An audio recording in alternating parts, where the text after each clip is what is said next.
Hello friends, നമസ്കാരം. I am Sony Steven. Welcome to my YouTube channel. അപ്പോൾ ഞാനിന്ന് വന്നതെന്ന് വെച്ചാൽ കുറച്ച് കാര്യങ്ങൾ പറയാൻ വേണ്ടിയാണ്. എൻ്റെ ചെറിയൊരു അഭിപ്രായം മാത്രമേ പറയുന്നുള്ളൂ.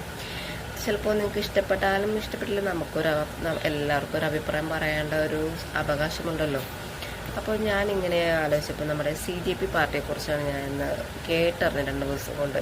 കോക്രോച്ച് പാർട്ടിയെക്കുറിച്ച് ഒരു കണക്ക് നോക്കിയാലേ നമ്മുടെ എന്താണ് ഇന്ത്യയിൽ തന്നെ ദശലക്ഷക്കണക്കിന് യുവതികളും തൊഴിലില്ലായ്മയുടെ പ്രശ്നം നേരിടുന്നുണ്ട്. അവരൊക്കെ വിദ്യാഭ്യാസം നേരിട്ട് വിദേശത്ത് പോയി ചെന്നിട്ട് അവിടെ ചെന്ന് പഠിച്ച് അവർ ജോലി ചെയ്യുന്ന എന്താ, ഇവിടെ അതിന് വിദ്യാഭ്യാസത്തിൻ്റെ കുറവും പിന്നെ എന്താണ് തൊഴിലില്ലായ്മയുടെ പ്രശ്നം ഉള്ളത് കൊണ്ടല്ലേ അവരവിടെ പോയി ചെന്ന് ചെയ്യുന്നത്. പിന്നെ അല്ലാതെ നമ്മുടെ പണക്കാരോ പാവപ്പെട്ടെന്നുള്ള ഒരു ഇത് വേർതിരിച്ച് പറയുന്നതല്ല. എന്നാൽ നമ്മുടെ മിഡിൽ ക്ലാസ് ഫാമിലിയെ കുറിച്ചൊക്കെ പറയാം.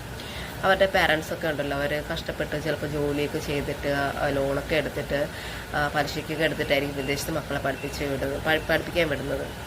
അപ്പോൾ അവിടെ ചെന്ന് പിള്ളേർ പഠിച്ച് അവിടെ പോയി ചെന്ന് ചെറിയ ജോലിയൊക്കെ ചെയ്തിട്ടാണ് ഇവിടെ പൈസ അയക്കുന്നത്. അപ്പോൾ ഇതിൻ്റെയൊക്കെ ഉത്തരവാദിത്തം ആർക്കും? നമ്മുടെ സർക്കാരിനല്ലേ. നമ്മുടെ സർക്കാർ അത് ചിന്തിക്കേണ്ടതൊരാവശ്യമുണ്ട്. നമ്മുടെ മക്കളൊക്കെ അവിടെ പോയി ചെന്ന് കഷ്ടപ്പെടാതെ ഇവിടെ തന്നെ നല്ല വിദ്യാഭ്യാസം കൊടുത്ത് നല്ല ജോലിയൊക്കെ കൊടുത്ത് നമ്മുടെ കുടുംബത്തോടെ ഇപ്പോൾ ചേർത്ത് നിർത്തുന്നതല്ലേ. നമ്മുടെ മക്കളൊക്കെ ഇവിടെ നിന്ന് ജോലിയൊക്കെ ചെയ്ത് നമ്മുടെ ഒപ്പം നിൽക്കുന്നതിൽ നമുക്കൊരു സന്തോഷം. അപ്പോൾ ഇതൊക്കെ ചിന്തിക്കേണ്ട സർക്കാരാണ്. അപ്പോൾ നമ്മളെ പഴയ ജനറേഷനല്ല, പുതിയ ജനറേഷന് മാറ്റങ്ങൾ കൊണ്ടുവരേണ്ടത് നമ്മുടെ സർക്കാരിൻ്റെ ആവശ്യമാണ്. അപ്പോൾ പണ്ടത്തെ ഇതിനേക്കാളും എഡ്യൂക്കേറ്റഡാണ് ഇപ്പോഴത്തെ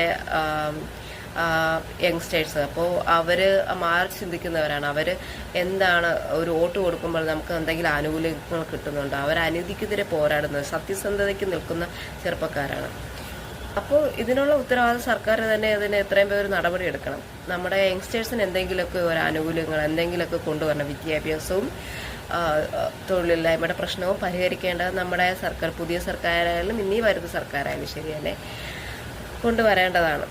അപ്പോൾ ഇതിനെക്കുറിച്ച് ചെറിയൊരു അഭിപ്രായം പറഞ്ഞുള്ളൂ. ഇനി ബാക്കിയുള്ള നിങ്ങൾക്ക് ഇഷ്ടപ്പെട്ടോ ഇഷ്ടപ്പെട്ടില്ലേ നിങ്ങളുടെ തീരുമാനം. നിങ്ങൾ നല്ല അഭിപ്രായങ്ങൾ പറയുക, കമൻസ് ആയിട്ട് ഇടുക.